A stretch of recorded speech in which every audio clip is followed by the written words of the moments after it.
Quand Élise ouvre les yeux, elle réalise qu'elle n'a pas quitté cette chambre depuis 3 jours. Le monde extérieur a perdu toutes ses couleurs. Il ne reste que le gris, le noir et le blanc blafard. Mais dans la boîte à musique, l'instant où elle avait 20 ans rit encore aux éclats avec Marcel. Élise tourne la clé pour la 12e fois de la journée. Et le monde réel perd encore un peu plus, car elle ne peut plus vivre dans un endroit où Marcel n'existe plus. 6 mois auparavant, quand Élise était encore une architecte accomplie avec une vie normale. Boutique d'antiquité à Lyon, lumière de l'après-midi filtrant par les vitraux. Élise entre pour la première fois. L'odeur du vieux bois, du papier humide et moisi, et quelque chose de doux, comme des roses séchées, flotte dans l'air.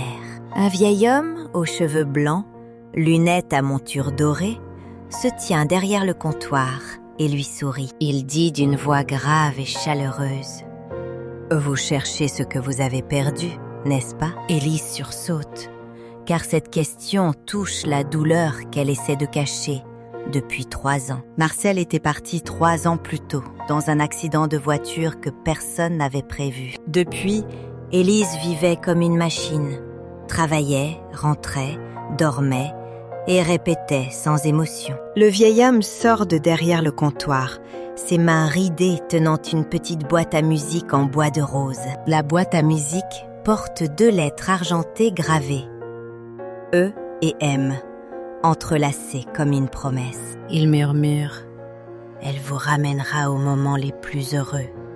Mais n'en abusez pas. » Élise prend la boîte à musique, sentant son poids bien plus lourd que son apparence ne le laisse croire. Elle demande le prix. Le vieil homme secoue la tête. « Je ne vends pas. Je donne à la bonne personne au bon moment. » Puis il pose doucement la boîte à musique dans ses mains. « Souvenez-vous, n'en abusez pas. » Élise sort de la boutique avec le sentiment d'avoir reçu un cadeau d'un étranger. Ce soir-là, Élise est assise seule dans son appartement avec la boîte à musique sur son bureau. Elle se souvient des paroles du vieil homme, ses doigts tremblants posés sur la clé dorée de la boîte. Elle tourne doucement un tour. Une musique de boîte à musique classique douce résonne dans la pièce silencieuse. Soudain, l'espace autour d'elle commence à se dissoudre, comme le brouillard du matin. Élise ferme les yeux, et quand elle les ouvre, elle se trouve dans un parc au printemps, à ses 20 ans. Marcel court vers elle, tenant un bouquet de tulipes rouges, un sourire radieux sur les lèvres. Elle entend clairement sa voix dire: « Mon amour, je suis désolée d'être en retard. » Comme si c'était réel. Élise tend la main pour toucher sa joue, sentant la chaleur, l'odeur familière de son parfum. Il s'enlace sous la pluie de fleurs de cerisier. Le temps s'arrête dans cet instant parfait. Puis, la musique de la boîte s'arrête. Élise sursaute en ouvrant les yeux. Elle est de retour, assise dans son appartement sombre. Mais elle ressent encore la chaleur de Marcel sur le bout de ses doigts. Elle regarde sa montre. Seulement 8 minutes se sont écoulées. Mais elle semble avoir vécu toute une journée. Élise sourit pour la première fois depuis 3 ans. C'est un sourire authentique. Depuis cette nuit-là, elle commence à utiliser la boîte à musique 1 fois chaque soir, avant de dormir. Elle revit le premier rendez-vous, la demande en mariage, les vacances à Nice. Tout est vivant. Les collègues remarquent qu'Élise est plus joyeuse. Ils pensent qu'elle a surmonté le chagrin de son deuil. Mais ils ne voient pas son regard quand elle regarde par la fenêtre, vide et absent. Chaque soir à son retour, le monde réel devient de moins en moins attrayant comparé au passé.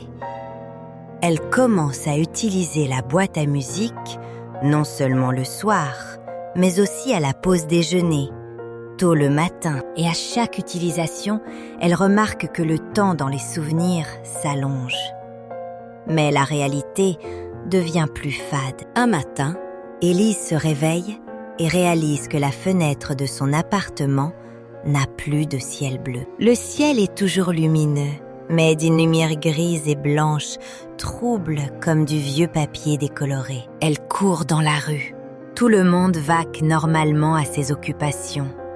Personne ne remarque l'étrangeté. Élise rentre chez elle, ouvre le réfrigérateur. La nourriture n'a plus de goût ni d'odeur, seulement une masse fade. Elle se regarde dans le miroir. Son propre visage a perdu ses couleurs. Ne reste que noir, blanc et gris blafard. Paniquée, elle court vers son bureau, ouvre la boîte à musique et tourne la clé de ses mains tremblantes. Et encore une fois, elle plonge dans le passé, où tout est encore éclatant et vivant. Quand elle revient au présent, elle sent que la réalité est encore pire qu'avant d'utiliser la boîte. Elle décide d'aller voir le vieil homme à la boutique d'antiquités.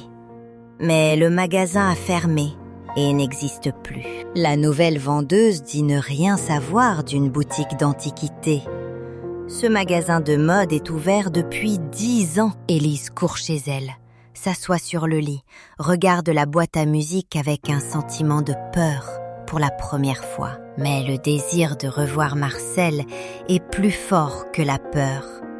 Elle tourne à nouveau la clé. Cette fois, de retour dans le passé, Marcel commence à dire des phrases étranges. « Tu ne devrais pas rester ici trop longtemps ». Élise sursaute, car Marcel n'a jamais dit cela dans son vrai souvenir. Le souvenir commence à se déformer. La lumière clignote. Marcel disparaît, puis réapparaît avec un visage étranger. Élise hurle et est violemment rejetée vers la réalité, tombant sur le sol de l'appartement gris. Elle regarde autour de l'appartement, maintenant non seulement sans couleur, mais aussi flou, comme une photocopie. Elle essaie d'appeler des amis, mais leur voix résonne de très loin, indistincte. La nourriture n'a plus de goût. La musique n'a plus de mélodie. Le toucher n'est plus distinct. Seule la boîte à musique reste la seule source de sensations, la seule source de couleurs, la seule source de vie. Le 60e jour après avoir reçu la boîte à musique, Élise ne peut plus aller travailler. Elle utilise la boîte à musique 12 fois par jour, 8 minutes chaque fois, soit près de 2 heures au total. Mais ces près de 2 heures sont toute la raison pour laquelle elle continue à respirer. Les 22 heures restantes. Une nuit de pluie, elle décide de ne plus revenir. Elle restera dans les souvenirs, pour toujours. Elle tourne la clé une dernière fois. Mais cette fois, elle tourne plus fort, plus longtemps, pour aller plus profond. La lumière de la boîte à musique explose intensément, engloutissant toute la pièce dans une lumière jaune aveuglante. Élise se retrouve dans le parc, mais cette fois, Marcel se tient au loin et ne la regarde pas. Elle court vers lui. Mais peu importe combien elle court, la distance entre eux ne change pas. Marcel se retourne lentement, mais son visage commence à fondre, comme de la cire de bougie coulant. Ses yeux la regardent avec tristesse. « Tu m'as tué une deuxième fois, Élise. » Élise hurle, mais aucun son ne sort. Elle ne peut plus échapper à ce souvenir. Puis elle ressent une douleur violente, comme si quelque chose aspirait la vie de son corps. Elle regarde ses mains. La peau commence à se fissurer, comme de la terre sèche, les cheveux tombant par grosses mèches. En un instant, Élise vieillit de 20 ans, peau ridée, dos courbé, dents tombées. Elle comprend. La boîte à musique ne la ramène pas au passé, elle vole son temps présent. Pour chaque 8 minutes dans les souvenirs, elle perd un jour dans le monde réel. Ces 60 jours, elle a utilisé la boîte 720 fois, perdant 2 ans d'espérance de vie. Et maintenant, quand elle veut s'échapper, elle ne sait plus comment revenir. La musique de la boîte résonne, mais déformée, grinçante comme le bruit de métal rouillé. Élise tombe à genoux, suppliant. « Laissez-moi revenir, je ne l'utiliserai plus, laissez-moi revenir. » Mais personne ne répond. Seulement le vent, à travers les souvenirs, se désintégrant en cendres. Puis un grand craquement résonne.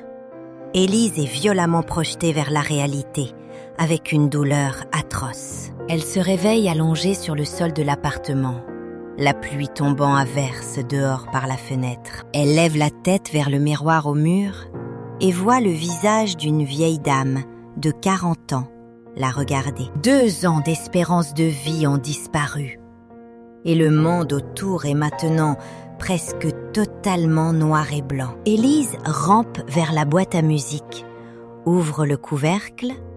À l'intérieur, il y a un petit papier qu'elle n'avait jamais vu. Dessus, écrit à l'encre noire: « Celui qui vit dans le passé perdra son avenir. » Élise retourne le papier. Il y a une autre ligne, plus petite. « Chaque minute dans les souvenirs égale 3 heures de réalité volée. » Elle recalcule et réalise. Au total, elle a perdu près de 3 ans, pas 2 ans. Alors, le vieil homme avait prévenu, mais elle n'a pas écouté, car la douleur était trop grande. Élise se souvient qu'une fois il avait dit « Vous n'êtes pas la première que je rencontre. » Elle court dans la rue chercher la boutique d'antiquités encore, mais cette fois trouve une autre adresse, une vieille librairie sombre.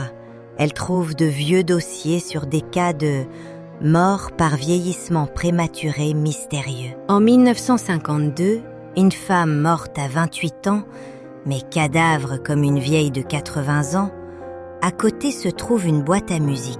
En 1973, un artiste de 35 ans, cadavre de 90 ans. La même boîte à musique apparaît dans la photo. Élise, tremblant de tout son corps, réalise. La boîte à musique est un objet maudit. Elle traque ceux qui souffrent. Elle leur donne ce qu'ils désirent le plus, puis aspire leur espérance de vie petit à petit. Et quand ils réalisent, c'est trop tard, car ils ne peuvent plus arrêter de l'utiliser. Élise court chez elle, déterminée à détruire la boîte à musique. Mais ses mains n'obéissent pas. Chaque fois qu'elle s'apprête à frapper, l'image de Marcel apparaît dans sa tête. Elle ne peut le faire, car détruire la boîte à musique signifie tuer Marcel une 3e fois dans sa vie. Elle s'assoit, serre la boîte à musique contre sa poitrine, pleurant à chaudes larmes, comme une enfant abandonnée. Et puis, sa main tourne à nouveau la clé, car la souffrance du présent est plus forte que la peur de la mort. La boîte à musique comprend, elle a gagné, et elle continuera à aspirer jusqu'à la dernière goutte. Élise sait qu'elle va mourir, mais elle ne peut s'arrêter, car là-bas se trouve Marcel. 3 jours plus tard, les voisins enfoncent la porte à cause de l'odeur putride. Ils trouvent le corps d'Élise. Le médecin légiste ne comprend pas.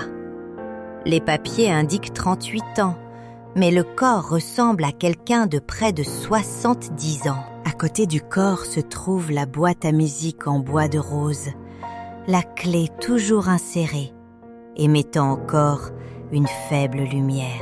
Un jeune policier curieux prend la boîte à musique, pensant que c'est un objet ancien, précieux.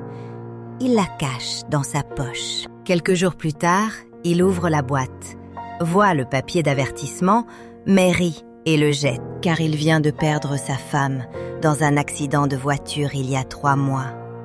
Et elle lui manque trop. La boîte à musique reste immobile sur la table. Les 2 lettres E et M s'estompent, laissant place à 2 autres lettres. Car la boîte à musique n'est pas seulement un objet, c'est une malédiction, vivant éternellement à travers les cœurs brisés. Elle traque ceux qui ne peuvent vivre dans le présent et leur donne ce qu'ils désirent jusqu'à la mort. Et la seule leçon est: celui qui vit dans le passé perdra son avenir, perdra même sa vie.